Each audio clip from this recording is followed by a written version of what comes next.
So Mitch is going to put the rifle into the shoulder now. So Jim, just take us through how he gets settled in behind the target and lined up. Okay, so you can see him there putting the butt plate into his shoulder and being very careful that it's located where he wants it to be.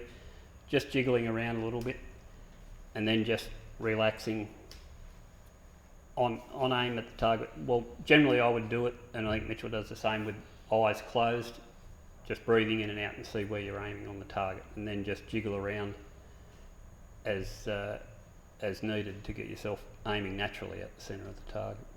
So that's in a semi-relaxed position. Yeah, yeah. What Mitchell does is, when he gets on the mound, before he even puts the rifle on his shoulder, he'll relax himself before he gets the rifle into his shoulder. He doesn't just lay down and pop it into his shoulder and then try and find a position. He makes sure he's relaxed, his heart rate's slowed down, and just don't rush it, sort of thing. You know, you're better off taking 3 or 4 breaths, just relax yourself and then put it in your shoulder. Yeah.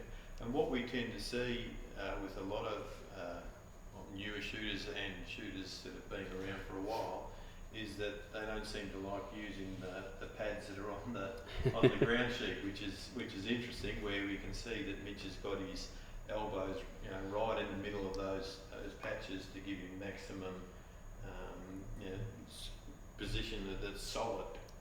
Exactly. It's the attention to detail and those little 1% things that will make the difference in the end. You know, everybody does things pretty much right. It's just those little things to get right, and it is a thing. Like, until you've done a lot of say dry fire training, to just know, okay, my left elbow goes there, my right elbow goes there, and you just drop down and it's there. When you're a new shooter, that's a little bit hard. You don't have that background information to do it naturally, but eventually it just becomes a natural thing that you jump down. You know straight away whether you're in the right spot or not.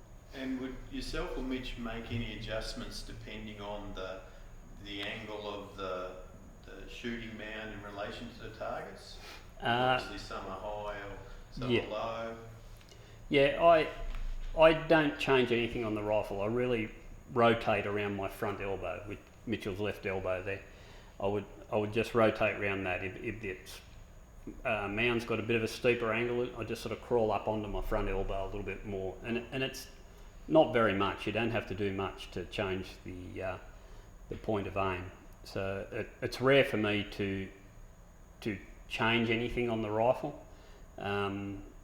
I used to, on really steep mounds, just let the sling out a little, just to let the rifle settle, but I've sort of changed that now. I just sort of rotate around that front elbow. I know other people do. They'll change their sling tension quite regularly for the mounds, and good shooters too. So it's there's not one rule that is 100% how you should do it.